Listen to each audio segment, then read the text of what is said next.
We continue the shiur in Navi, prophets. A Navi called Shoftim, leaders or judges of the Jews.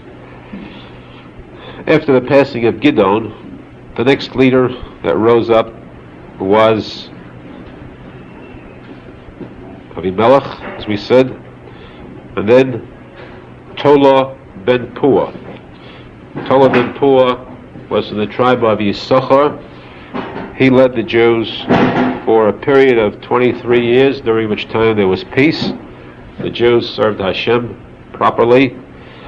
They obeyed the mitzvahs of Hashem, and they received the protection of the Spirit of Hashem. When he passed away, the Jews turned away from Hashem again. Again they suffered. The next leader was Yoir Hagil Odi. Now, about him, there is very little said in the Navi. Yet this one sentence bears explanation. Just for a few minutes till we go on to the next important leader. The Navi tells us, Navi, that means the Torah, says that Yoir Hagil Odi led the Jews, ruled for a period of 22 years. He had 30 sons, and these sons had possessed one city each, and he called them, Yoir Hagil Odi called these cities Chavos Yoir. Chavos means villages or small cities, named after himself, Chavos Yoir. Why did he call them exactly Chavos Yoir? The Gemara says because he possessed the same name as a very famous person who lived in the time of Moshe Rabbeinu. His name was Yoir ben Menashe. In the Chumash, we find that Yoir ben Menashe had no children, and he felt very sad about this. Having no children means that his name would be erased. And so he built cities, and he called these cities Chavos Yoir, as a monument, memory of himself. There'd be some important thing remaining about himself. Now this Yoir Hagil Odi, because he possessed the same name, was from the same tribe, decided to call these cities by the same name, Chavos Yoir. Many years ago, when I was much younger, I once wondered about that point. Why does the Chumash itself, Chumash is so priceless an item, where every single letter of the Torah requires so much explanation and so much depth? Why does the Torah tell us that there was a man, Yoir ben Menashe, who built cities and called them Chavos Yoir? This takes up space in the Chumash when space is so valuable. There must be a vital lesson there. And what appears to be the true interpretation is, the Gemara says that sometimes a tzadik, a person is very righteous, and yet the one thing he desires most in life, he never gets, and that is children. Because a person's main purpose in life is to propagate the breed, to bring up children who will continue to serve Hashem. The greatest nachas a Jew can have is children who are religious, who go on the righteous path, who bring honor to the family name, and if this nachas is an item of which a tzaddik is deprived, he feels very sadly. Therefore, the Gemara tells us, the Yerushalmi says, that the toldos means the generations of the offspring of tzaddikim. What are the true toldos of tzaddikim? Not just children, but their birth. They give birth to, most important moral lessons for the sake of their children and the following generations. And these toldos of tzaddikim, the Gemara says, are Torah u'mitzvos. Torah u'ma'asim tovim. Hein zichronon. These are in memory of these tzaddikim. They leave these as a memento of themselves for all future generations. Now here the Torah teaches us that Yoir ben Menashe was a very great tzaddik. He had no children, but he did leave over something as a memory to himself, a lesson for all future tzaddikim. he left over Chavos Yoyer. This stands for his name. Chavos Yoyer, though, is Begimatria 635, which means the Zichron of tzadikim is Torah and mitzvahs. The Torah is always called the 22 letters of the Aleph Beis. Mitzvahs are Taryag, 613 mitzvahs of the Torah. 22, 613, total, the words Chavas Yoyer are 635. This is what Yoyer ben Menashe meant when he called these cities Chavos Yoyer, to show that though he has no children, he leaves behind him for the sake of others the Torah and mitzvahs that he taught during his lifetime. Now here too, Yoyer HaGelodi, who led the Jews for 22 years, he was not as great a tzadik as Yoyer ben Menashe, but he showed too that he strived to fulfill the 630 mitzvahs for a period of 22 years. And therefore he too called these cities Chavos Yoyer. The gematria, numerically, it amounts to 635, a total of 22 and 613. After his passing, there was a period of 18 years when the Jews had no leader. During these 18 years, the Jews sank to very low depths. They turned to all the worst type of idols, idol worship. In those days, of course, question the Gemara asks, why go to idols? What do you gain? What do you benefit from them? The answer is that there is a Yetzer Hara, a Satan, an evil angel that penetrates the heart of a Jew and instills in him an evil inclination, a desire for bad. We know that there are certain things that can only bring a downfall to a person: crime, money that's the root of evil, the desire for too much money, money that's illegal, and yet good people fall into this evil desire, this temptation, and they become ruined. Why? Because this Satan, this Yetzer Hara, is so powerful that he preys on those who are weak, and they fall victim to him. In those days, idol worship was a temptation. We don't understand it now because that temptation has been erased. Temptation was so great that even the greatest people, the most religious people, the most loyal and devoted servants of Hashem, also fell victim to this temptation. And as the great ones fall, the smaller ones follow, and that's how the Jews fell under this temptation, this evil of idol worship, thereby causing Hashem to forsake them. And so, naturally, the enemies of the Jews became much more powerful. In this case, the peoples of Ammon, the Philistines, the Ammonites, they became powerful. They began to torment the Jews. The Jews suffered to an impossible degree, to such extent that after these years, the Jews turned back to Hashem, this time screaming for help, screaming and vowing that they'd never leave Hashem again. They cried, they prayed, they fasted, until Hashem spoke to them, of course, through a prophet. Hashem said to them, if you need help, assistance against your enemies, don't come to me. You have idols which you worship, go pray to them. You've been with them so long. You served them, you worship them. If you're in trouble, turn to them and let them help you. The Jews cried further and said, we don't want the idols, we want only you. And Hashem replied, I refuse to help you this time. I gave you enough opportunities, and this time you're on your own.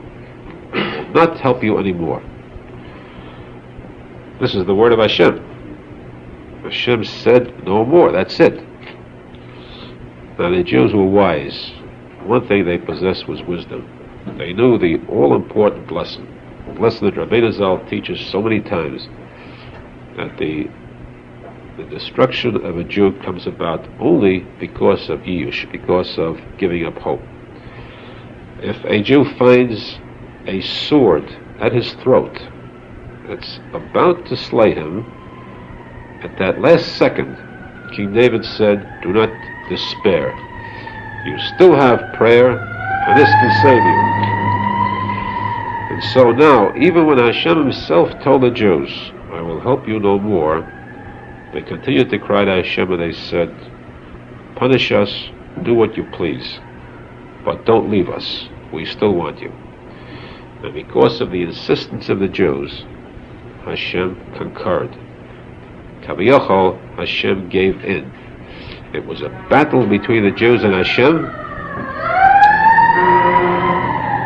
and the Jews were victorious. Kaviyachol, Hashem was defeated in this battle.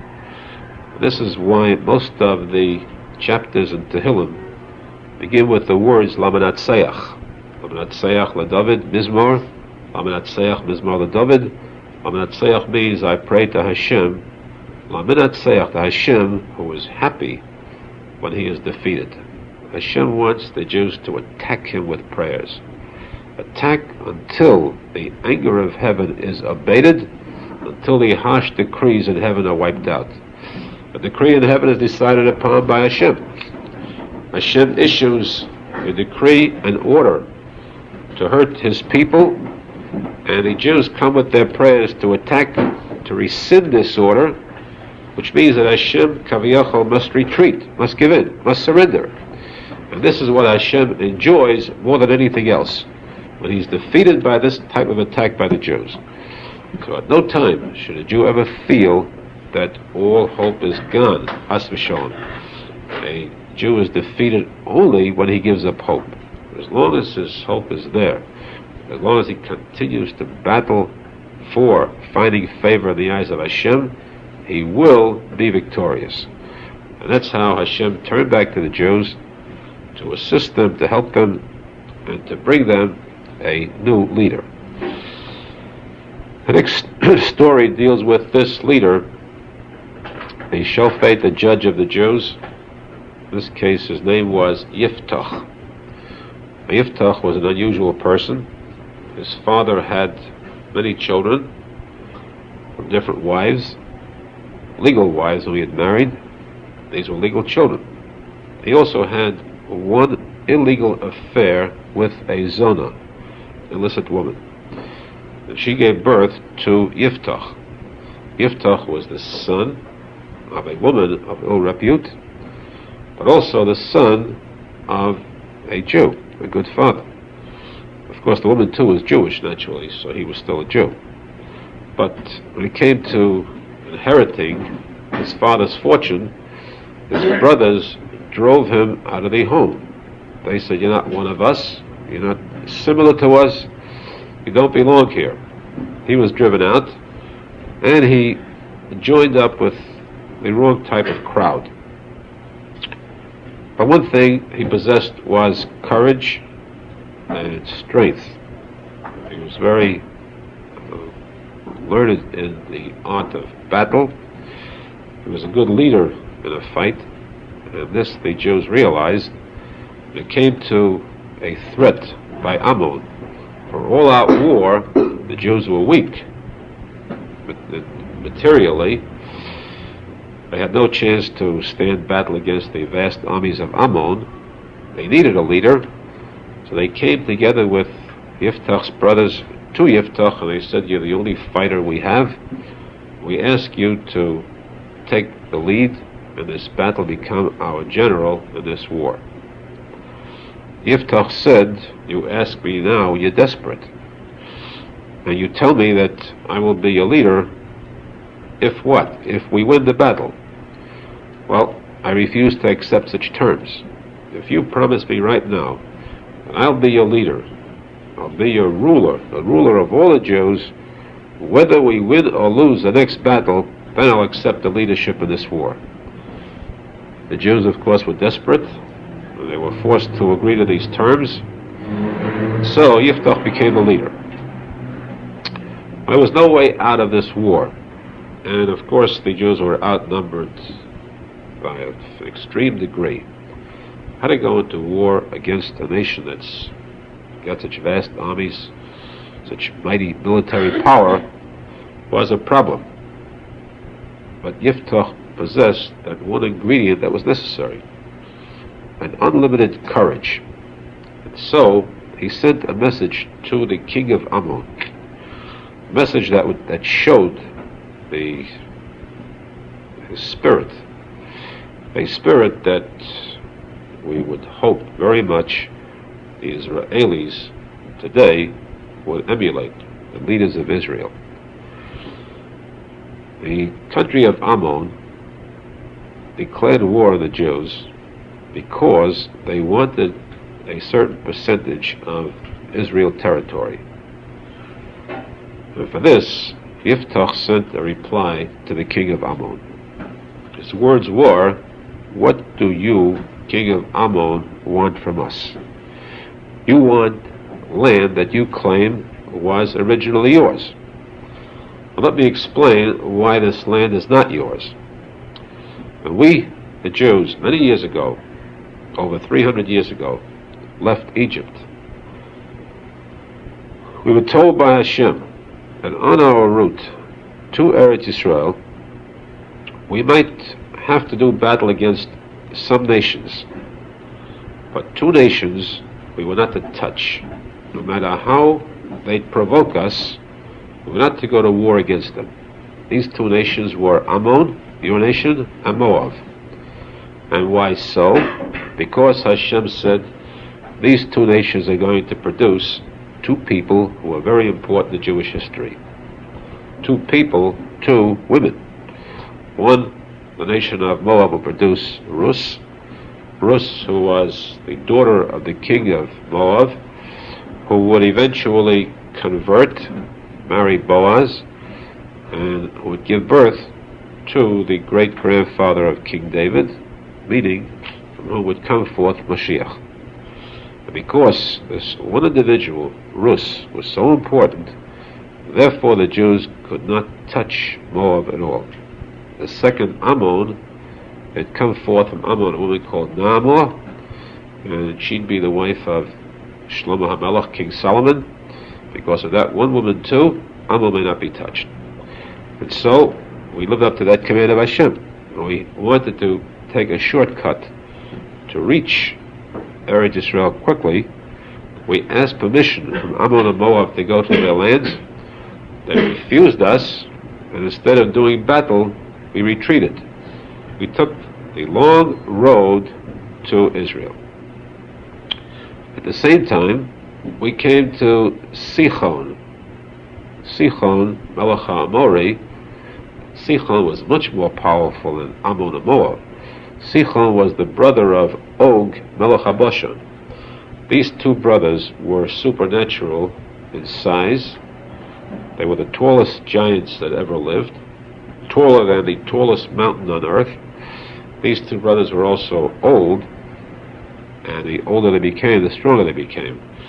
These two brothers lived in a time of the flood with Noah, and when the waters rose above the tallest mountain on earth, these two brothers stood in the water next to the ark, and their heads were above the water. They were so powerful that they needed no assistance in war. One alone could easily eradicate a complete army.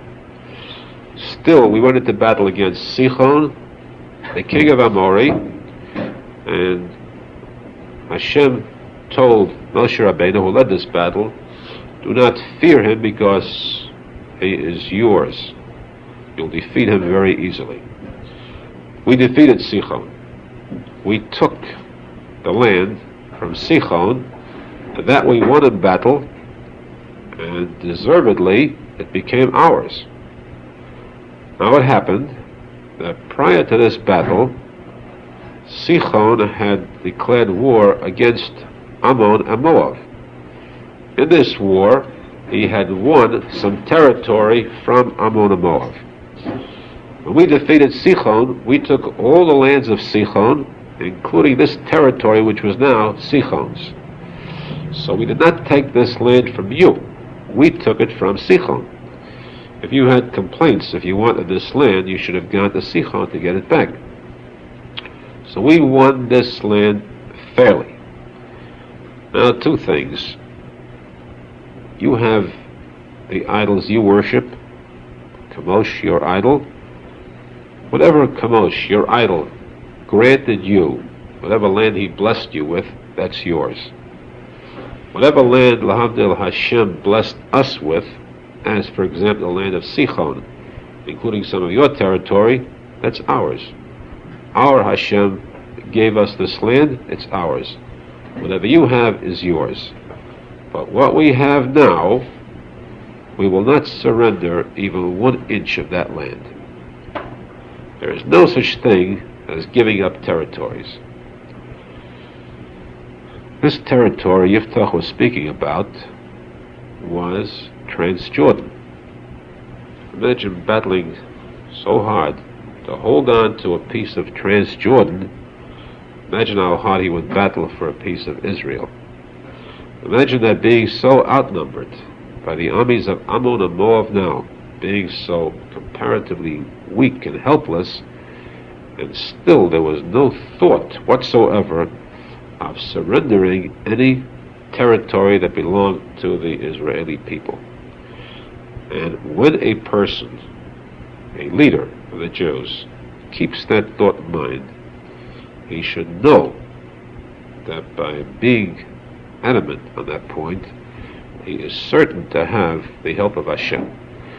The Gemara tells of many kings of the Jews who held on to Jewish land, Jewish territory, and for this they were successful. In this case now, because of Yiftach's statement, he went out to battle now, and he was fated to win. He had to win with such a spirit, and by fulfilling the desire of Hashem. The Jews are Hashem's people, Eretz Yisrael is Hashem's land. Hashem gave that land to the Jews, not to be given up at any time, for any reason whatsoever. Yiftach girded himself for battle. He mobilized all the Jewish soldiers he could get, and as he headed for battle, seeing that he was so vastly outnumbered, he invoked the assistance of Hashem. He decided to offer something in exchange for this assistance. And so he pronounced a vow, a promise to Hashem, in which he said, all I can offer as thanks is a korban, a sacrifice. A korban toda, a sacrifice of thanks to Hashem.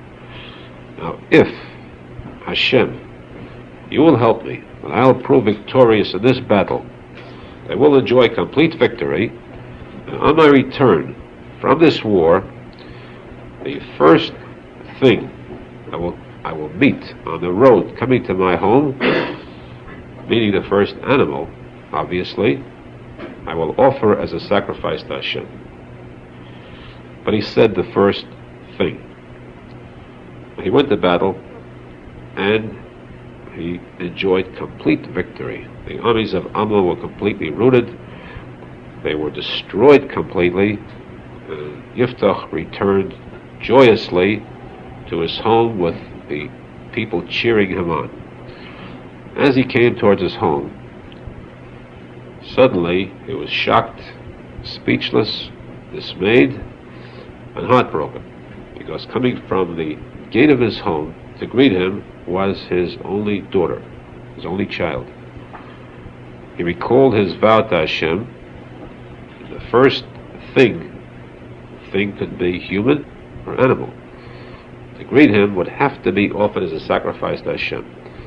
The sacrifice means that this item is slaughtered on the altar to Hashem. There's no way to go back on a vow. And so he began to scream in anguish, to cry. His daughter asked him the reason, and when she heard this, she said, there is no alternative. You must fulfill the vow. However, I request a period of 2 months' grace, 2 months' time in which I can go down to the mountains and there spend a quiet period of crying over my youth. Because she was not married, this means she would not be married, and the loss of a future life as a wife or mother. This Yiftach granted her. At the end of the 2 months, Yiftach fulfilled The wording in the Navi is, he fulfilled his vow. Now here we have a very interesting discussion in the Gemara as to what that means. Did Yiftach really take his daughter, a human being, and kill her, slaughter her? Or did this mean something else?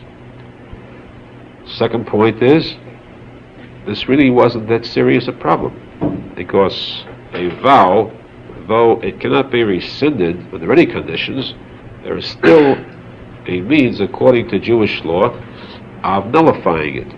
A person makes a neder, he can go to a chacham, to an important rabbi, and the rabbi has the power of hatoras nedorim, to nullify the vow as though it never been made before. At that time, there lived Pinchas, the grandson of Aharon HaKohen. Pinchas was the chief rabbi of the Jews, the Kohen Gadol. He was holy enough to be able to be matir neder, to remove this vow. So in that case then, why all this crying, why all this suffering, when the solution was so simple? This the Zohar Kodesh discusses in detail, as does the Medrash Tanchuma, and the debate, or the two potential results of this story stated are: one, the fewer opinions state this. In other words, what is more positive, of course, is the second opinion. We'll take the lighter one first. That Yiftach told his daughter, I must fulfill the vow. To slaughter you, to destroy you, means that nothing can come of you in the future. Which means that by not being married ever, this will mean the vow has been fulfilled, completed. And so she stayed in isolation for the rest of her life, and she mourned over the fact that she could never complete her life as a woman should. However, this is not what appears to be the true outcome of the story. According to the Zohar Kodesh, the Gemara, it seems that what actually happened was that these 2 months she requested were 2 months of hisbodedus. She went to stay alone in the mountains, where hisbodedus means to isolate oneself, to daven to Hashem, to pour out one's heart to Hashem about one's problems, whether it's confessing the sins, purifying oneself. This she did for a period of 2 months' time to prepare herself for her ultimate end. At the end of these 2 months, Yiftach did sacrifice her. He actually killed her, and this was the price he paid, the Gemara says, for a foolish vow. But it wasn't the foolish vow, it wasn't the vow that was as foolish as his neglect, nullifying this. Here the Gemara tells us that there were 2 people, Yiftach, the ruler, let's say the king at that time, and Pinchas, the chief rabbi. All that was necessary to save this young girl was the meeting of these 2. If they would get together, her life would be saved. Yet they did not get together. The request was made of Pinchas, remove the vow. Pinchas said, certainly, but in order to remove it, I have to have Yiftach in front of me. You can't do by proxy. Let Yiftach come to me, state the vow, I'll remove it and he'll be free. I will not go to him. I will not lower my dignity, my self-respect in going to Yiftach. He needs me, I don't need him. So Pinchas remained stubborn about this point. He refused to go to Yiftach, though Yiftach too refused to come to Pinchas. Yiftach claimed, I am king. No matter how high Pinchas HaKohen is, he still must obey the order of the king. I command him to come to me. And so because of the stubbornness of these 2, the Gemara says that a young, innocent girl lost her life. This did not go unrewarded or unpunished. The result was that Pinchas, who was a Kohen Gadol, who had Nevuah, he was a prophet. For this, he lost his power of prophecy. The spirit of Hashem departed from him. This was Pinchas's punishment. But Yiftach, the posek says that he ruled over the Jews for a period of 6 years, and then at the end of these 6 years, he passed away. Yiftach, from the city of Gilad, from the cities of Gilad, the posek says was buried. He was buried in the cities of Gilad. The Gemara asks, how do you bury a person in cities? There's only one grave you can bury a person in. The answer is that he was punished now for the death of his daughter. He traveled through these cities. He contacted leprosy. Leprosy means that the skin or the flesh shrivel up. And as he traveled, he lost an arm or an organ in each place that he went to. He was forced to bury it there.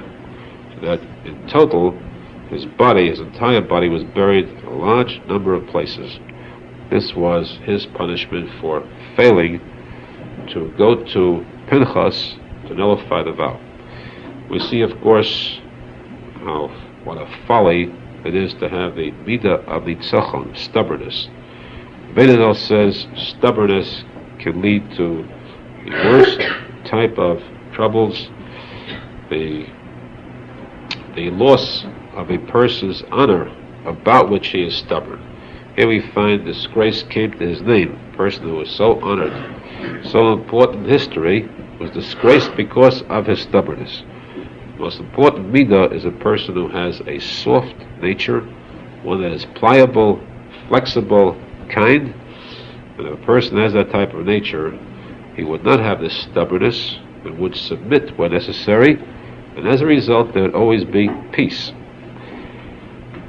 And so this was the case of Yiftach, who lost out ultimately. But prior to this incident, prior to his passing, that is, after he had enjoyed the victory over Ammon, while he still mourned the possible death of his daughter, he found himself faced with a second problem, a problem of civil war. Because he had called upon the Jews to join him in this battle, but he had omitted to call the competitive tribe of Ephraim. There was always competition between these two tribes, Menashe and Ephraim. And he failed to summon the people of Ephraim to join him in battle. Now they were very incensed over this, infuriated. They came to him with a claim, very angrily, why didn't you call us when you're going to battle against Ammon? We are good fighters, we are much better fighters than your family of Gilad, the tribe of Menashe. Yiftach told them, if I would have lost the war, then you could have a claim. But if you had come, you might have won it. As long as I proved victorious, which helped you out of this trouble too, why do you come to me with such claims and with such an attack? And at this point, the tribe of Ephraim insulted Yiftach, his family, the people of Gilad, so badly that this resulted in war. As in all cases of diplomacy, diplomats get together, one insults the other, and there's a declaration of war that follows. In this battle, Yiftach defeated the people of Ephraim soundly, and a new word was coined in this battle, because the people of Ephraim tried to escape. There was a bridge between these two tribes over the Jordan, Mabros Hayarden was called, and as they tried to escape, they would claim that they were one of Yiftach's people, Menashe. Yiftach would set up guards there who would say to them, give the password. They would say, there is no password. He would tell them, there is a password. Pronounce the word Shibolis. Shibolis means a stalk of wheat. But Shibolis has, the first letter is a shin. The people of Ephraim were like the Litvaks who can't pronounce a shin. They say Kiddush, they say Yom HaSisi, Mikades HaSabos. So in this case, they asked them to say Shibolis, they would say Shibolas, of course, Sibolas, thinking they pronounced it correctly. When they heard that Shin sounded pronounced as a sin, which was a sin to pronounce it that way, they quickly they threw them over the bridge into the water, and that's how they killed the people of Ephraim. And that's why today you'll find that many dictionaries till you'll find the word Shibolas or Sibolas as another term used for a password. This was the final battle of Yiftach. Again, he was victorious in this battle. In war, he made out very well.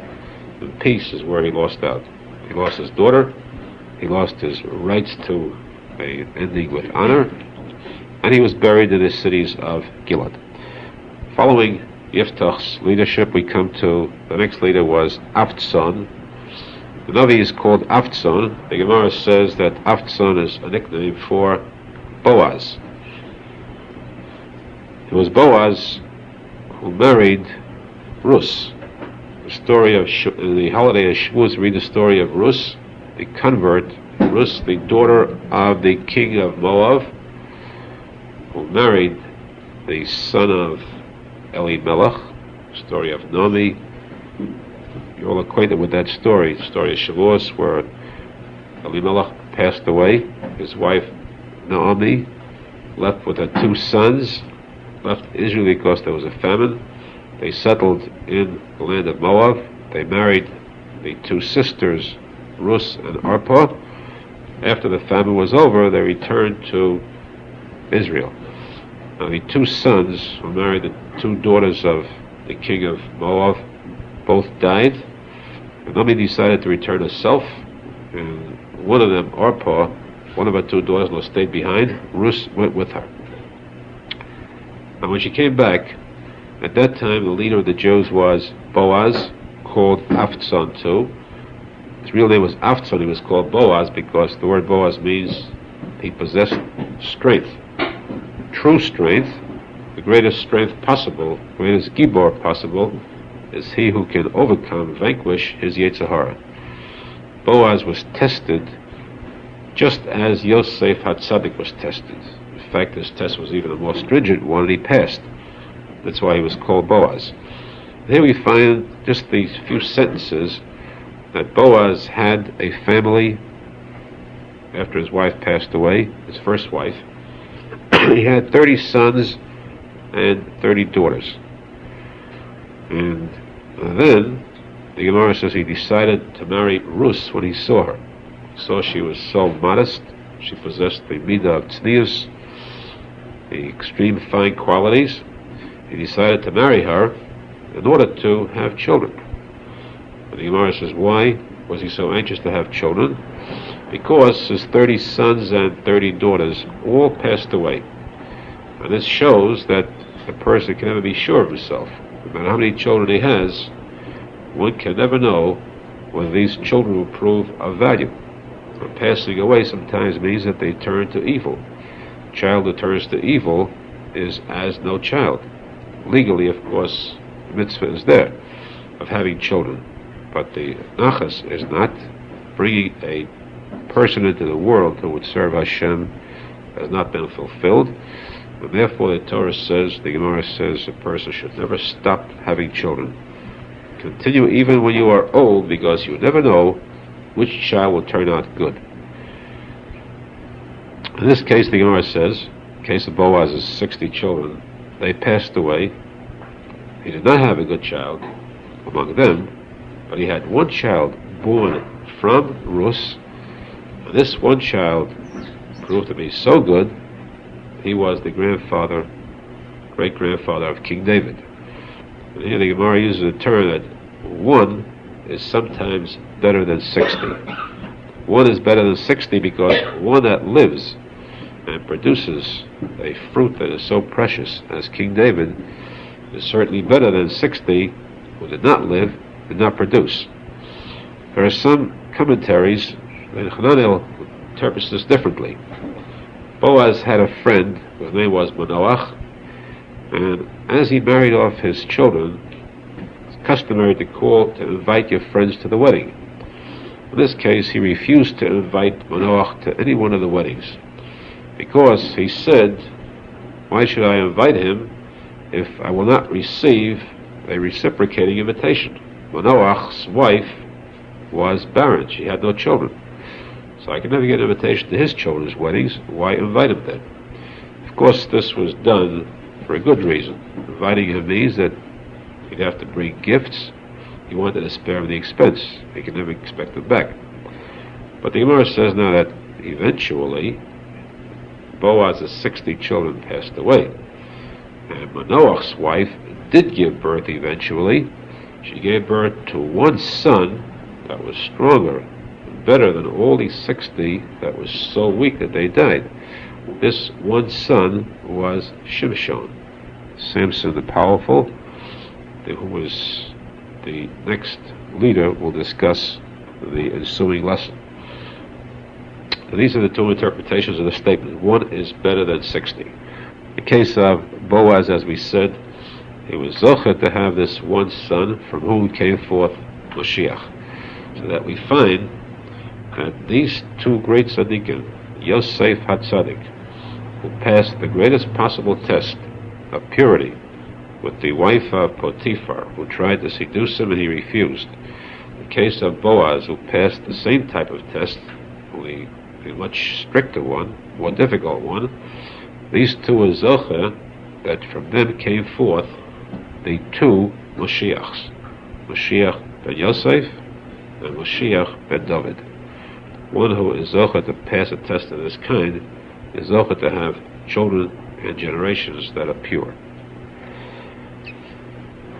After Avtzon and Boaz, there were two more leaders. One was Elon and one Avadon. One served for 10 years, the other for 8 years, and then came again a period of suffering for the Jews. This time, the enemies of the Jews turned out to be the worst ones they'd ever experienced before. These were the Plishtim, the Philistines, who were so bad that their evil remains to this day. The word Palestine, the greatest insult to the land of Israel, originates from these people of Plishtim, Philistines. These Plishtim were so cruel that from them came forth the most evil type of wrongdoers, ones that would literally torture the Jews who were captured, and they would take pleasure in every type of physical harm to a Jew. The Jews suffered for so long, again, that they were forced to turn back to Hashem, this time to pray with all their hearts, despite the fact that they had experienced this so many times. It would seem that there must be a limit to the patience of Hashem, yet we find that Hashem himself is infinite, Hashem is everlasting and eternal, and so too is Hashem's kindness. Chasdei Hashem, the kindness of Hashem, are infinite. There is no such thing as reaching the end of Hashem's kindness and compassion. So that when the Jews turned back to Hashem with sincerity, when their tefillos rose up to the heavens, Hashem returned to them just as they returned to Him, and He sent them a new leader who made very important history. This next leader is Shimshon HaGibor, which will require a full lesson next Monday, B'ezras Hashem. Meanwhile, let's take the true important moral of this part of history, in that we should know there is no such thing as a Jew ever losing hope. Hashem is with us and will always be with us collectively and individually, with us each Jew singly, and with the entire Klal Yisrael. We have that strong emunah, a strong faith, a strong spirit will be zocher with our eyes to see the coming of Mashiach, Binyan Beis HaMikdash, Meheira, Amen, Amen.